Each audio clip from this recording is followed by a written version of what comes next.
सुकमा में हुए नक्सली हमले की निंदा का दौर पूरा हो चुका है। रटे रटे बयानों की औपचारिकता हो चुकी है।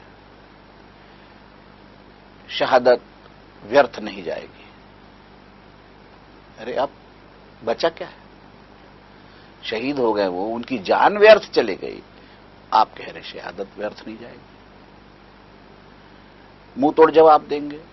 ये सुनते सुनते कान पक गए। मुंह तोड़ जवाब देंगे, मुंह तोड़ जवाब देंगे। तुम कहते हो मुंह तोड़ जवाब देंगे, वो तुम्हारा मुंह तोड़ देते। ये कब तक चलेगा? कब तक? ये पहली बार नहीं हो रहा है। हर बार किसी बड़ी वारदात के बाद सब जागते हैं, सब इकट्ठा होते हैं, अस्पताल जाते हैं, घायल से हालचाल पूछने की जो औपचारिकता पूरी करते हैं, और उसके बाद फिर सीना तान के कहते हैं कि अब हम देख लेंगे। अरे कभी ये भी तो बोलो इसके बाद कुछ नहीं होगा। कभी ये भी बोलो कि इसके बाद कोई जवान शहीद नहीं होगा। ये बयान जरूरी है कि आज के बाद हमारा जवान शहीद नहीं होगा। ये बयान जरूरी है। शहादत व्यर्थ नहीं जाएगी। वो तो 26-25 लोग जो है वो बिना वजह शहीद हो चुके। उनके घर में मातम है। वहां अब दिवाली नहीं होगी, वहां होली भी नहीं होगी, वहां त्योहार नहीं होंगे, वहां खुशियां नहीं होगी। वहां होगा सिर्फ मातम, बेवजह। क्यों? खाना खा रहे थे, गोली चला दी, नक्सलियों ने, मर गए। सबसे बड़ी बात, नक्सलियों को इस वारदात से मिला क्या? लूट खसोट तो उनकी जारी है।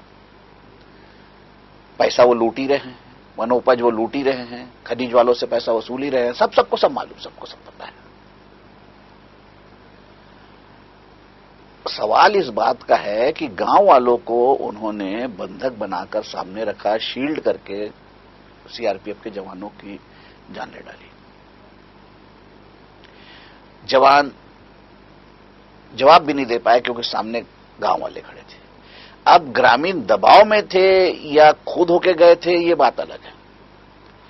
अगर पुलिस इसकी जांच करती है तो हमारे भाई लोग हैं वहां, बड़े बड़े मानवाधिकारवादी, कुछ उनके साथी दिल्ली में भी हैं, वो आ जाएंगे। ग्रामीणों के साथ पुलिस अत्याचार कर रही है। अरे तो क्या कोई खुशी खुशी बताएगा साहब मैं गया था, मैंने नक्सलियों की मदद की, मैं सामने में खड़ा था और 3 तो पुलिस जवान मेरी पीछे से नक्सली ने मारा? कौन बताएगा ये सब? और ये सब जानने के लिए, पूछने के लिए पुलिस को सख्त रवैया तो अपनाना ही पड़ेगा। आपने हाथ कानून से बांध दिए हैं पुलिस के, दुनिया भर के नियम कायदे हैं। पुलिस वाला सख्ती इसलिए नहीं बरतता, थोड़ा सा बरत देगा सख्ती, बवाल मचेगा, कोर्ट में मामला चले जाएगा, फिर पेशी अटेंड करो। तो ये कब तक चलेगा? सबसे पहली जरूरत तो ये है कि जो वहां पर खैरख्वाह बनकर डटे हुए हैं, ना छत्तीसगढ़ में पैदा हुए, ना बस्तर में पैदा हुए, ना वो आदिवासी, ना उनका कोई लेना देना, आ गए सेवा करने। अरे अन्याय, जुल्म और शोषण और गरीबी क्या और कहीं नहीं है? यहीं क्यों? यहां उनका रुकना एक साजिश है। यहां उनका ठहर कर आदिवासियों को भड़काना, बहकाना एक षड्यंत्र है। इसकी जांच होनी चाहिए। शहरी नेटवर्क जब तक आप ध्वस्त नहीं करेंगे, आपके साथ दिक्कतों की कोई कमी नहीं रही। दिक्कत ही दिक्कत है। शहरी नेटवर्क ध्वस्त कीजिए। और फिर बात आती है इंटेलिजेंस फेल्यूर की। बहुत आसान शब्द, इंटेलिजेंस फेल्यूर। इंटेलिजेंस फेल्यूर, अरे आप इंटेलिजेंस का नेटवर्क ही नहीं है वहां, आप फेल्यूर की बात कर रहे हो। आप यहां से सीआरपीएफ के जो जवान हैं वो उनको हल भी नहीं आती, गोंडी नहीं आती, वहां लोकल उनको कोई सपोर्ट नहीं है। एंटी गुरिल्ला वारफेयर के 2 प्रमुख फैक्टर हैं, एक होता है लोकल सपोर्ट और दूसरा होता है प्रोपेगेंडा। ना आप प्रोपेगेंडा कर पा रहे हो, ना आपको लोकल सपोर्ट है। भाषा ही नहीं है, भाषा नहीं है, संवाद नहीं है, तो सूचनाएं कहां से और काहे का इंटेलिजेंस नेटवर्क? आपको पहले तो वहां के लोगों को विश्वास में लेना होगा, और उनको विश्वास में वहीं का आदमी ले सकता है। आप यहां से गोरा चुट्टा जो है थानेदार भेज देते हो, वो अलग से दिखता है। आदिवासियों के बीच में तो मैदानी आदमी, पहाड़ी के जंगल में कहां से आ गया? वो उस पर विश्वास करते नहीं। अरे उन्हीं के आदमी को वहां रखो ना, उनके आदमी को आप छत्तीसगढ़ में शहरों में भेज दे रहे हो। वो आदिवासी बेचारा थानेदार बन के आता है शहर में, उसको समझ नहीं आता, हत्ता बक्का हो जाता है। ये अजीब सिस्टम है कि होम टाउन में नहीं रहेगा। अरे होम टाउन में क्यों नहीं रहेगा? होम टाउन में रहेगा तो कम से कम अपने होम टाउन की सेवा तो करेगा। 100 ठोक लोग सवाल पूछने वाले तो रहेंगे, पर नहीं, वहां पर फोर्सफुल पोस्टिंग होगी, तुमको 3 साल वहां काटना ही है, तो जाते ही आप वापसी के दिन गिनना शुरू करता है, तो क्या सेवा करेगा? तो थोड़ा संवाद के बारे में भी सोचना चाहिए, थोड़ा प्रोपेगेंडा के बारे में भी सोचना चाहिए, और थोड़ा सा जवानों का मनोबल तो बढ़ाना ही चाहिए।